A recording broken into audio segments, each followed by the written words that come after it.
todos. Não sou eu que vou ministrar. Podia ser eu, mas não sou eu. Deus é assim, Deus é maravilhoso. Vou chamar aqui a nossa amada Tatiana. A nossa amada Tatiana Filipe. Ela é que vai trazer a palavra hoje. Ela é usada por Deus de uma maneira muito especial. E espero que vocês sejam abençoados. Amém? Boa noite. Amém, Pai. Obrigado, Senhor Deus Pai, por estarmos aqui reunidos, Pai, em Tua presença, Senhor. Pai, no nome de Jesus, Senhor Deus Pai, te entregamos mesmo essa noite nas Tuas mãos, Pai. Que possamos, Pai, sair daqui abençoados, Pai, no nome de Jesus. Amém. Antes de eu falar da palavra que trouxe para vocês hoje, quero pedir ali ao irmão Paulo para passar um videozinho que vai ser a introdução, por favor.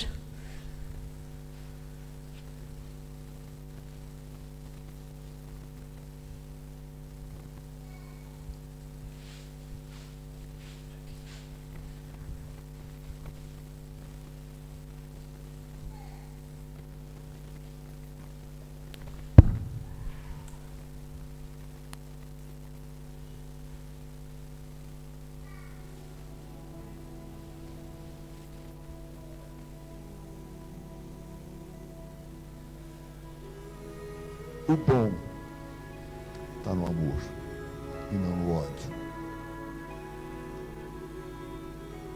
Gente, odiar faz um mal danado para a gente. Não é para o cara que você odeia.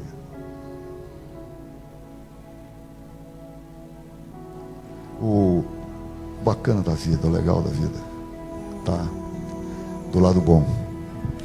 Não cultiva o mal. Procura superar coisas que tenham sido ruins, e certas coisas que não dá para esquecer. Só que eu quero lembrar de anos de felicidade. Por que eu vou ficar lembrando desse momento? Eu acho que aí é que está a sabedoria. Não puxa isso toda hora para fora, então, quer dizer, e fica remoendo esse negócio. Perdão, antes de ser um ato de amor, é um ato de inteligência. Só não perdoa quem é burro. O fato de você não perdoar é mais ou menos assim: eu vou tomar o veneno para matar aquele cara, mas eu tomo o veneno. Isso não é tão ridículo, não é? O cara vai tomar o veneno para querer envenenar o outro. Pô, tem coisa boa, lembra do bom, porque isso faz bem para a gente, faz bem para a nossa saúde.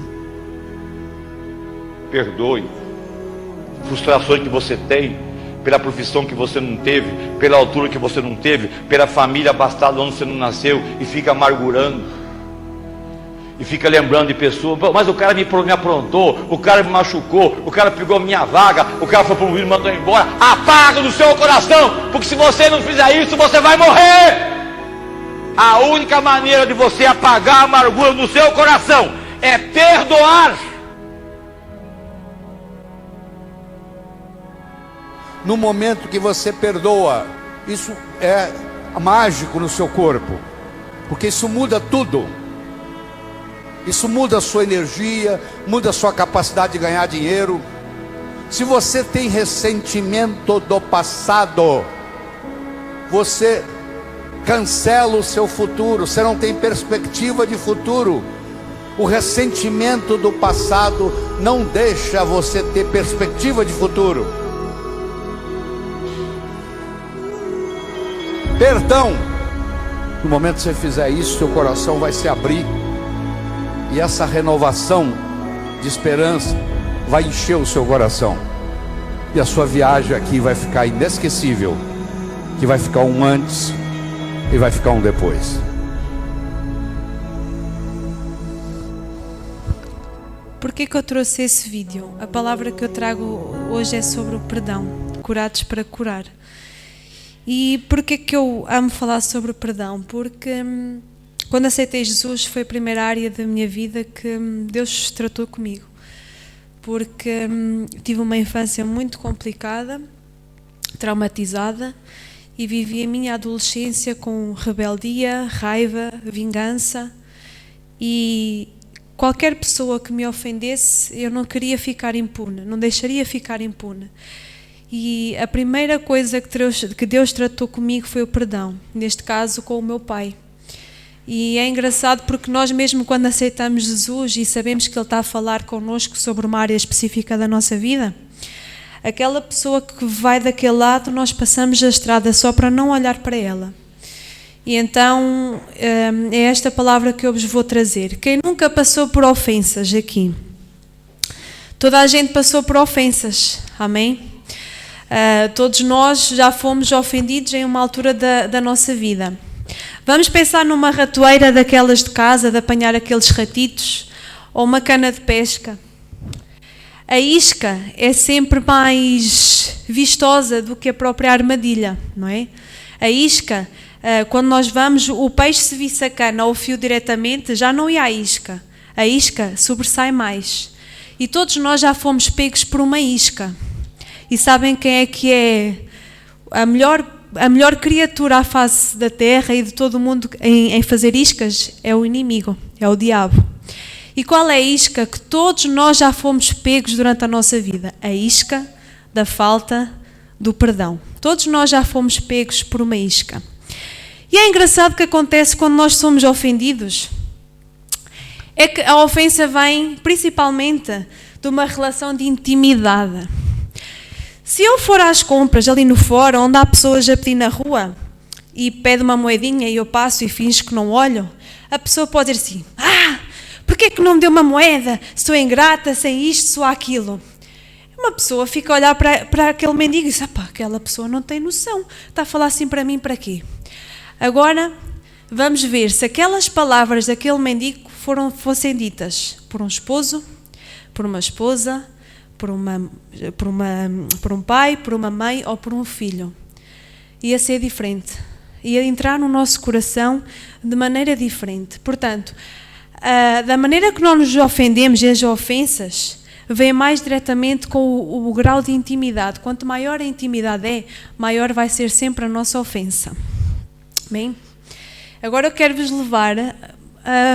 Paulo, mete aí no terceiro slide, se faz favor. Sim, no PowerPoint, que já tem lá as escrituras.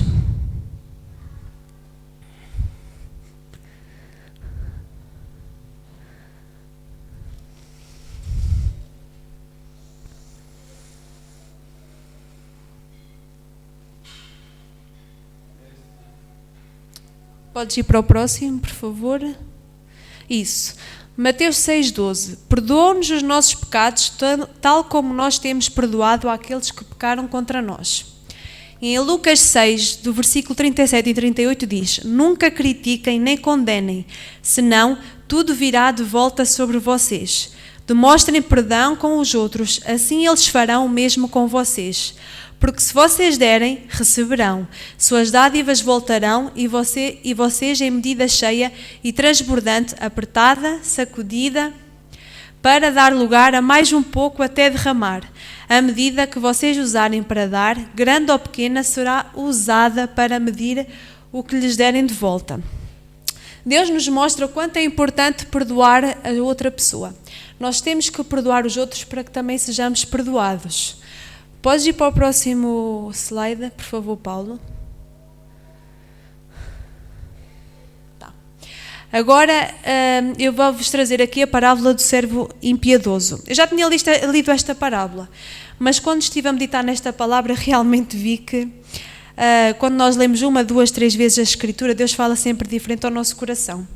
Então, Mateus 18, 21 a 35 diz o seguinte: Então Pedro veio a ele, a Jesus, e perguntou-lhe: Senhor, quantas vezes eu devo perdoar o irmão que pecar contra mim 7 vezes? 7 vezes?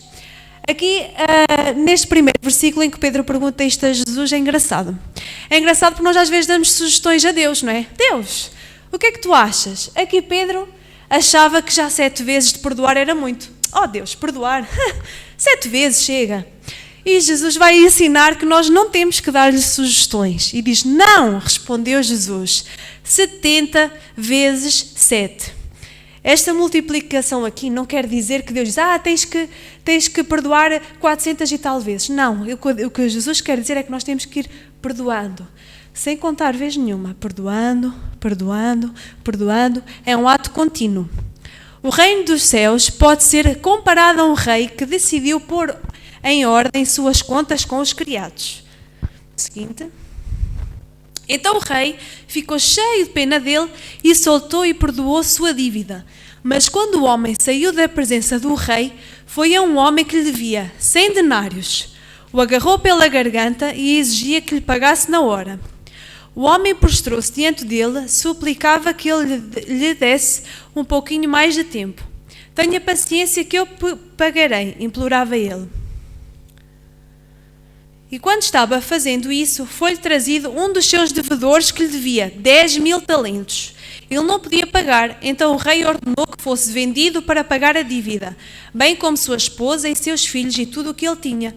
Mas o homem prostrou-se diante do rei com o rosto em terra e disse: Ó Senhor, tenha paciência comigo e eu pagarei tudo. Mas o seu credor não queria esperar. Mandou prender e encarcerar o homem até que a dívida estivesse totalmente paga. Então, os amigos do homem foram ao rei e contaram o que tinha acontecido. O rei chamou à sua presença o homem que ele havia perdoado e disse: Seu malvado miserável, eu lhe perdoei aquela dívida enorme só porque você me pediu. Você não devia ter pena dos outros do mesmo modo que eu tive de você? Então o rei, irado, mandou o homem ser duramente castigado até pagar o último centavo que devia. Assim, meu Pai Celeste fará se vocês recusarem a perdoar verdadeiramente os seus irmãos. Podes pôr no seguinte, Paulo, por favor. Eu aqui fui pesquisar o que é que queria dizer os talentos e os denários, não é? Porque não é nada das nossas moedas, uma pessoa não tem noção. Então, aquele servo que devia aquela dívida enorme ao rei, 10.000 talentos significa 350 toneladas, o que em prata daria 100 milhões de dólares e em ouro daria 8 bilhões de dólares. E o outro conservo que devia 100 denários ao servo é igual a 100 dias de trabalho, 12 horas por dia, o que dá igual a uns 230 e poucos euros. Irmãos, isto é mesmo para rir, não é? Uma dívida não tem nada a ver com a outra. E o que é que nós vamos comparar a isto? Jesus foi lá na cruz, pagou o preço por mim, por você, por todos nós. Ele deu a sua dívida impagável por nós. Como é que nós, quando alguém nos ofende, mesmo que uma ofensa seja pequena, a mínima coisa que seja, nós não perdoamos? Como é que é possível? Não é? Vamos levar esta parábola para a nossa vida diária e assim, Deus, então, se Deus nos perdoou por todas as nossas... Às vezes é engraçado que, quando nós aceitamos Jesus, cometemos um pecado e dizemos assim, Deus, perdoa-me, perdoa-me, perdoa-me, perdoa-me, perdoa-me, perdoa-me, perdoa-me, Deus, perdoa-me, perdoa-me, perdoa-me. Agora, depois, passados uns anos, já diz, oh Deus, perdoa-me, em nome de Jesus, não voltarei a fazer mais, em nome de Jesus, acabou. Não dizemos mais nada, não é? Mas ai daquele que nos ofender. Então, se for marido, esposa, pai, mãe e filhos, o perdão não sai. Amém? E é assim, não significa que o facto de nós perdoarmos a outra pessoa, às vezes as pessoas pensam assim, vou perdoar e não vou falar mais com ele. Não significa que nós não nos tenhamos que sentar à mesa, confrontar a outra pessoa, não é? Não é julgar, não é procurar culpados. Temos que nos sentar, confrontar, chegar a um consenso. Não significa que o perdão, nós não tenhamos que confrontar outra pessoa e falar com outra pessoa. Então, amados, eu agora aqui, podes passar para a próxima, Paulo, se faz favor? Ok. Eu aqui fui pesquisar, porque às vezes, cada vez mais estudam mais a mente e o cérebro do ser humano. Então, eu vou-vos ler aqui o que é que eu encontrei. A ciência confirma que as pessoas que sofrem de mágoa têm maior probabilidade de ter infarto. E eu, quando pus estas imagens aqui, reparei numa coisa. Já viram que a sensação da mágoa e o sítio onde está as mãos é igual?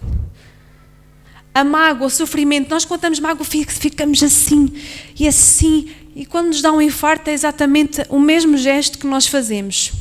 A medicina e a psicologia começam a comprovar que o corpo reage negativamente a sensações como o ressentimento, e a raiva. Os exames mais modernos de imagem começaram a medir com precisão a reação do cérebro e do coração às situações de stress semelhantes ao perdão.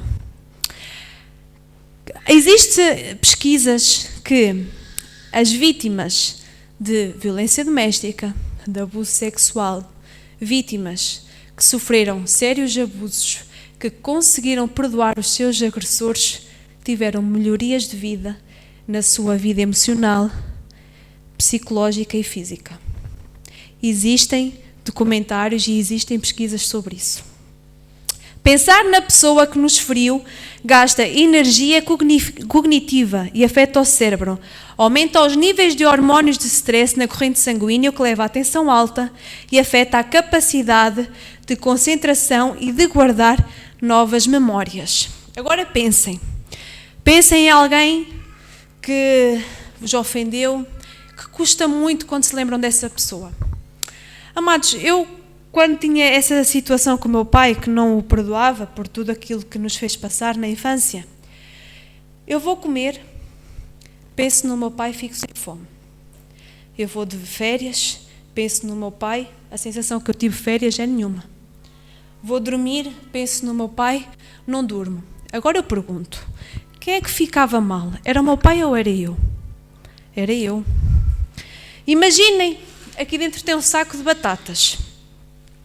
Imaginem que este saco significa a pessoa que você não perdoa. Se você tiver mais pessoas, são vários sacos, não é?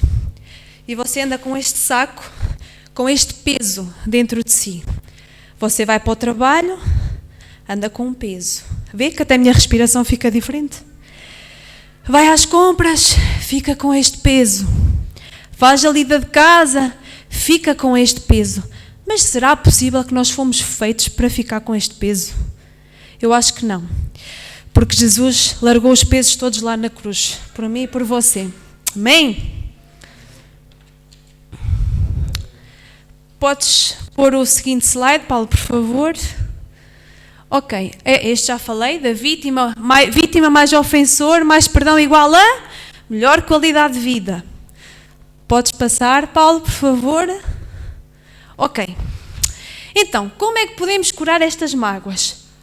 Primeiro, parar de culpar pessoas. Amados, se há coisa que eu ainda sou especialista, e estou a ser sincera nisto, porque lá no trabalho, ofensas, coisas más, coisas não sei o quê, e eu chego a casa e culpava o patrão isto, a patrão aquilo, a patrão não sei o quê, a patrão não sei quanto e o patrão não sei o quê. Parar de culpar pessoas. Apocalipse 3,18 diz: o meu conselho a você é que compre de mim ouro puro, ouro purificado pelo fogo. Só então você será verdadeiramente rico, e que adquira de mim vestes brancas, limpas e puras, para que não fique nu e envergonhado, e que obtenha de mim o remédio, outras Bíblias dizem o colírio, para curar os seus olhos e devolver-lhe a vista. Vamos imaginar que nós temos problemas no olho e vamos ao oftalmologista. Eu até trouxe aqui um soro para vos mostrar. E vocês metem o colírio. Este é o colírio de Jesus, amém? Vocês metem assim o colírio, amém? E que colírio é este? O colírio que nos deixa enxergar a nossa verdadeira condição de escravo, amém? Porque nós nos tornamos escravos quando não perdoamos. Tornamos escravos. E sabem o maior exemplo de quem é? José do Egito. Quem nunca ouviu falar de José do Egito, eu vou aqui resumir um bocadinho a história. José do Egito nasceu numa grande família, uma família rica, um pai abençoado, muitos irmãos.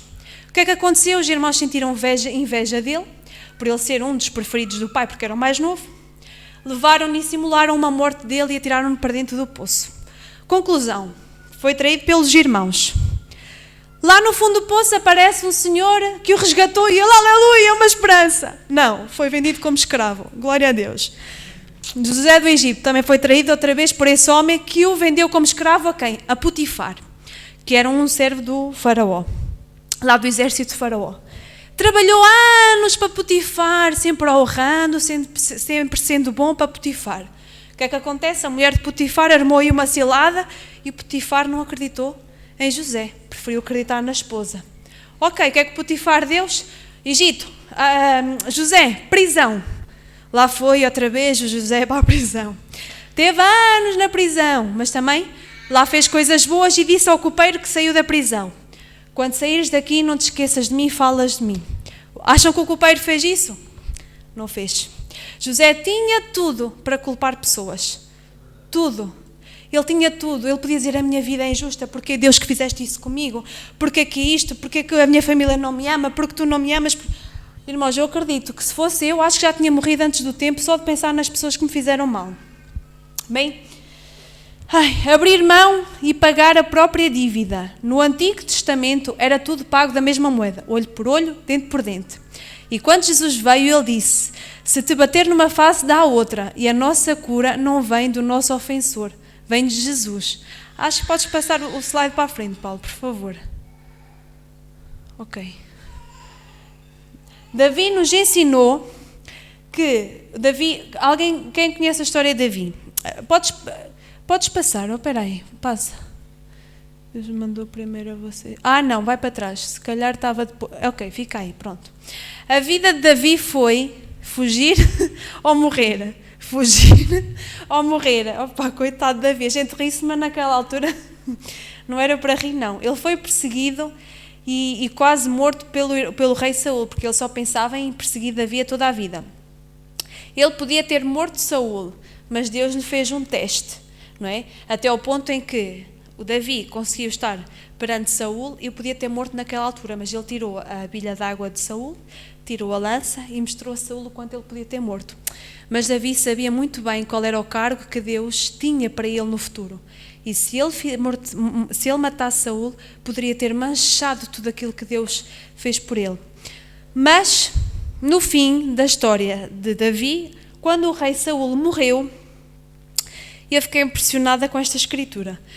No fim, quando o rei Saul morreu, podia ter sido uma vitória para Davi. Podia ou não podia? Podia. E o que é que vamos ver aqui? Gênesis 15, de 5 a 8. Agora, isto quando Saul morreu, Davi a falar.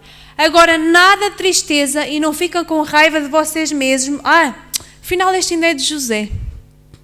Pois é, vamos lá voltar a José. Isto já foi José quando falou para os irmãos. Porque depois os irmãos passaram fome, foram até ao Egito, porque lá havia comida e tudo mais. E José, quando encontrou os irmãos, o que é que ele podia ter feito? Podia ter humilhado, podia ter culpado, podia ter-os morto por tudo o que ele fez, porque os irmãos o simularam a morte dele. E José disse assim: agora nada de tristeza e não fiquem com raiva de vocês mesmos por me terem vendido. Deus me mandou na frente de vocês para conservar a vida por meu intermédio. Porque o mundo já passou por 2 anos de fome e a fome vai durar mais 5 anos. Durante este período de tempo, ninguém terá plantações nem colheitas. Seguinte. Deus me mandou primeiro que vocês. Fez isso para continuar a sua linhagem e os seus descendentes e para manter a vida de vocês por meio de um grande livramento. Assim se vê que não foram vocês que me mandaram para cá, mas sim Deus. Deus fez de mim um verdadeiro pai para Faraó, senhor da casa dele e governador de todo o território egípcio.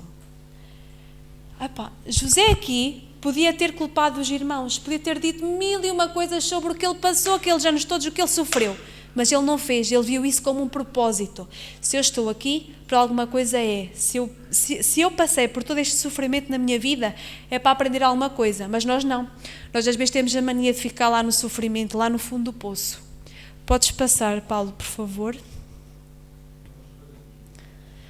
É isso. Pronto, aqui está. Davi, não é? A fugir de Saul e ali, quando ele podia ter morto Saul. E quando Saul morreu, Davi disse assim para o seu povo, disse assim, porque depois Saul apareceu morto e um dos soldados foi lá e arrancou a cabeça de Saul. E Davi disse assim para ele: e como te atreveste a matar o rei ungido por o Senhor? E Davi, dirigindo-se a um dos seus mancebos, disse: mata-o. O rapaz atravessou com a sua espada e ele morreu. E acrescentou: foste vítima da tua própria condenação, porque confessaste tu mesmo ter matado o rei do Senhor. Próximo. E agora, então, pronto, é isso. Aqui é assim, irmãos, Davi podia ter-se alegre, podia ter morto um boi, ter feito uma festa, podia ter feito tudo mais, porque finalmente aquela pessoa que lhe fez a vida dele, no inferno, entre aspas, né? Enquanto ele podia andar bem, a cuidar das ovelhas, como ele fazia em criança, andou a vida toda a fugir de Saul. Saul morreu, ele podia ter feito uma festa, mas ele não fez. E agora, vamos aqui.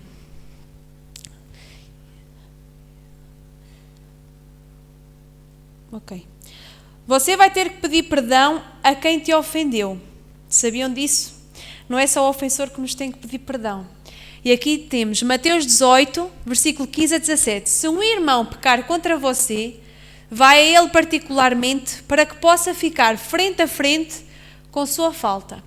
E se lhe atender e confessar, você ganhou de volta ao seu irmão. Isto é o que todos nós desejamos. Vamos ter com aquela pessoa, falamos, ok, está feito. Mas se isso acontecer, o que é que vamos, há outra segunda opção. Mas se não conseguir, leve então um ou dois outros com você e vá a ele novamente, provando tudo quanto você diz por meio dessas testemunhas. Temos outra terceira opção. Se ainda assim ele se recusar e atender, então leve o seu caso à igreja e se a decisão da igreja for favorável a você, mas ele não aceitá-la, então a igreja deve excomungá-lo. Irmãos, aqui diz-nos que nós temos que fazer sempre a reconciliação, amém? Por exemplo, nós dizemos assim, eu perdoo, Deus, eu perdoo fulano tal, eu perdoo. Não chega. Nós temos que ir à pessoa, temos que pedir perdão. Isto chama-se ressignificar. Irmãos, quando nós ressignificamos, a vida muda. Você sai daquele sítio com menos um peso, menos 2 pesos, menos 3 pesos. Amém? E nós às vezes buscamos primeiro as pessoas para terem pena de nós. Às vezes nós estamos com essa pessoa no nosso coração pela mágoa. E eu vou ter ali com o Paulo e digo assim, Paulo, não estou nada bem, pá, já viste? Aquele tal fez-me isto e aquilo. Mas porquê que ao final estou a falar com o Paulo sobre isso? Será que a mágoa vai sair mais do meu coração? Não. Eu já fiz isto muitas vezes. Agora, para aí, se calhar há 2 semanas para cá parei de fazer, porque eu vivia a vida a reclamar do meu trabalho. Chegava ao pé de toda a gente, já viram, fizeram-me isto, disseram-me isto. Sabem qual é o problema? É que aquela mágoa aconteceu connosco. Mas se você for contar a uma terceira pessoa, aquela pessoa vai olhar para a outra pessoa da maneira que a outra pessoa contou. Sem a conhecer de lado nenhum. E nós estamos a buscar isso para quê? Para ter aliados nas nossas vidas. Amém? Vou levar o Paulo para jantar ao meu trabalho. Ele vai já olhar assim para os meus patrões. E nem os conhece, não é? Mas é o quê? Eu falei com ele, ele é meu amigo, vai estar do meu lado, sem conhecer. Estou a buscar, a contar para quê? Para tornar meus aliados. Podes ir para o próximo, Paulo, por favor. Ok, Provérbios 27, 19. Como 2 lâminas de ferro ficam mais afiadas quando são esfregadas uma contra a outra, 2 amigos que discutem seus problemas com sinceridade acabam mais amigos e maduros do que antes. Oh glória, mas às vezes a gente nem fala, né? Só discute e não resolve as coisas, não é? Às vezes começando lá em casa. Então, e amados, agora vamos ver assim, vai para o próximo, Paulo, não sei se eu já terminei. Ok, deixa estar aí. Então, o que é que o perdão o que é que a falta de perdão nos transmite? Amargura, cansaço, tristeza, falar mal dos outros, doenças, esgota a nossa energia. E quando nós perdoamos, ficamos limpos. Eu até era para trazer aqui um copo sujo, mas depois até, olha, esqueci-me. Imaginem um copo de água sujo, de lama. Amém? Que é essa amargura, o cansaço, a tristeza, falar mal dos outros. Mas quando nós perdoamos, imaginem uma jarra de água limpa a verter sobre esse copo. O que é que acontece? O nosso copo vai ficar limpo. E nós ficamos limpos. Salmos 103, do versículo 12 e 13. Ele afasta de nós as nossas culpas pelos pecados, tanto qual o leste está afastado do oeste. O Senhor sente um amor bondoso e uma compreensão especial por quem o respeita e obedece. Ele é como um pai que ama a compreensão dos seus filhos. Deus não está sentado a pensar nos nossos pecados. Nós às vezes pensamos assim, ai, Deus está ali sentado. Ei, filha, eu já te perdoei. Ele diz, ia fazer o quê? Está a chorar para quê? Eu já te perdoei. Amém? Ele só pensa no que tem sido bom para nós. Ele assim, olha, mas estás aí a chorar porquê? Às vezes nós perdemos tempo. Mas às vezes também é uma desculpa para nós não progredirmos na nossa vida.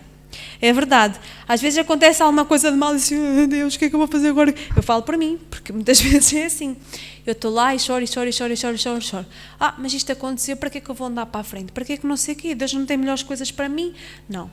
Deus não está lá a olhar para o seu pecado, lá para a sua falta de energia que você possa ter. Deus não quer ser, filha, isso já passou, perdoa, levanta-te, vamos, eu tenho melhores coisas para ti, amém? E é isso que Deus tem para nós. E a minha palavra foi um bocadinho curta, mas eu quis mesmo trazer-vos a palavra sobre o perdão, porque cada vez mais as pessoas neste mundo estão a ser frias e o amor está-se a esfriar. E não, é assim... às vezes alguém pode chegar e dizer, mas Tatiana, tu não imaginas o que é que aquela pessoa me ofendeu. Ofendeu-me isto, aquilo, fui maltratada fisicamente.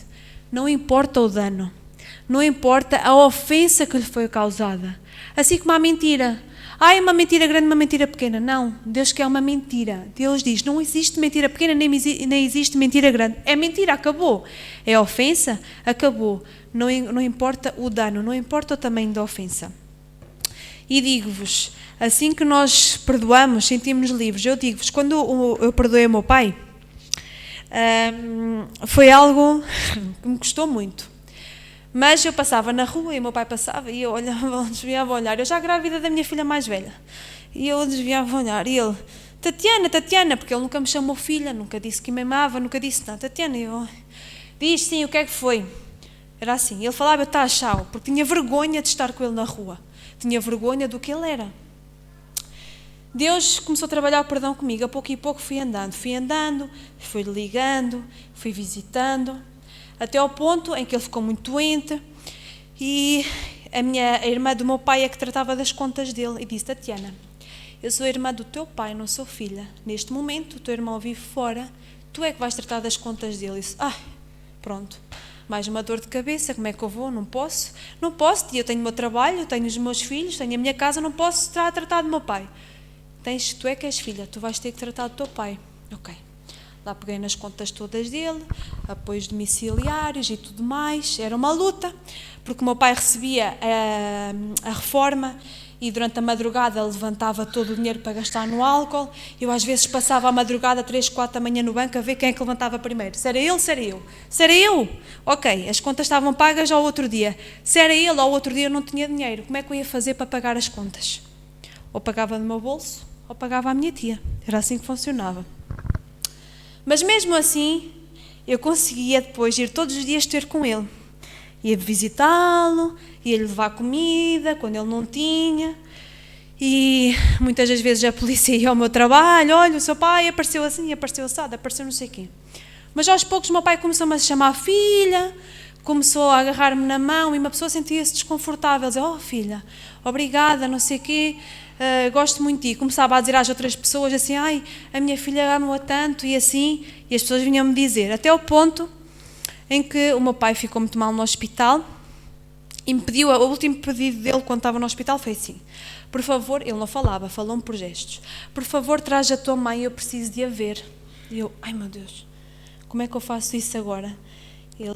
O meu pai sempre maltratou muito a minha mãe e será que a minha mãe vai reagir bem a viver o meu pai? Falei com a minha mãe foi. Naquele momento, depois de, eles estiveram casados 19 anos e a minha mãe já não estava com ele, agora vem há 20. Eu assim, depois destes anos todos, o meu pai vai pedir perdão à minha mãe. Não pode, é impossível. É impossível. E o meu pai, comigo, por gestos, disse que só durava 6 meses. Naquele dia disse-me que só durava 6 meses e queria que eu levasse a minha mãe. Ok, eu levei a minha mãe. O meu pai agarrou com uma força na mão da minha mãe e pediu-lhe perdão por tudo o que tinha feito. Entretanto, o meu pai teve alta, foi para casa para tomarem conta dele, mas ele tinha uma doença contagiosa e não podia ficar em lares, não podia ficar em lado nenhum. Até que uma senhora, graças a Deus que me apareceu, depois de estarmos aqui a orar nesse dia, tanto na igreja, porque eu estava desesperada com o meu pai no carro, lá em baixo, a chover, inverno, onde é que eu vou pôr o meu pai? Eu não o posso ter em casa. Até que apareceu alguém e ficou com ele. Ele durou 15 dias nessa pessoa. E irmãos, quando ele morreu, fiquei um bocadinho triste, mas digo-vos, fiquei tão feliz, sabem porquê? Porque eu o perdoei. Se ele tivesse morrido há uns anos atrás, em que o meu coração ainda sentia tanto peso por ele, eu acho que o meu sofrimento ia ser maior. Mas ele morreu e eu disse a toda a gente, glória a Deus que ele morreu agora. Conseguimos reconciliar, conseguimos ainda passar Natal juntos, consegui chamar-lhe pai, ele conseguiu chamar filha, consegui dizer que o amava, consegui ir com ele a consultas, andar com ele de carro, consegui fazer muita coisa com ele que nunca fiz nos meus 30 anos de vida. Em 2 anos consegui fazer tudo. E para mim foi um peso que eu livrei nessa altura, porque fiquei mesmo muito feliz. Ele perdoou a minha mãe, pediu perdão à minha mãe e eu pedi-lhe perdão a ele e ele a mim. E digo-vos, hoje quando penso nele, não penso mais no que é que ele fez. Se eu sofro de amnésia, não sofro. Eu se vir um casal a berrar na rua ou um homem a bater a uma mulher, eu lembro-me dele, lembro-me do que eu vi em criança, lembro-me. Eu não sofro de amnésia, mas perdoar é lembrar sem sentir dor. Eu nunca mais senti dor na minha vida ao pensar no meu pai, nunca mais, nunca mais. E é por isso que eu gosto tanto de falar com o perdão. Se Deus me curou 100%, curou uma parte, não é? Porque imaginem, o meu marido em casa pode-me chatear e eu fico... Mas já outro dia já perdoou. Glória a Deus, já não é preciso anos, não é? Já não é preciso anos, que o meu pai foi preciso anos. Que o meu pai eu fico assim, com a minha mãe às vezes também, porque lá está, são pessoas de intimidade. Mas já outro dia já consigo rir, já consigo dar um beijinho e Deus começou a tratar assim o perdão na minha vida. E era tão bom que nós todos tratássemos o perdão, porque apesar de sermos cristãos, seguirmos Jesus e frequentarmos a igreja, não quer dizer que estejamos tratados na área do perdão. Não quer dizer. Não quer dizer. Deus trata a área primeiro que Ele quer escolher a cada um de nós. Mas o perdão, nós temos que dar o primeiro passo. Ok, Pai, ok, é isso, é importante. A Tua palavra diz, se não formos por aprendizagem, temos que ir por obediência. Porque a Bíblia diz para sermos obedientes e temos que perdoar. Ok, então se Deus diz, nós vamos obedecer. Amém? E é essa mesmo a palavra que eu vos trouxe hoje. E no nome de Jesus, uma boa noite a todos.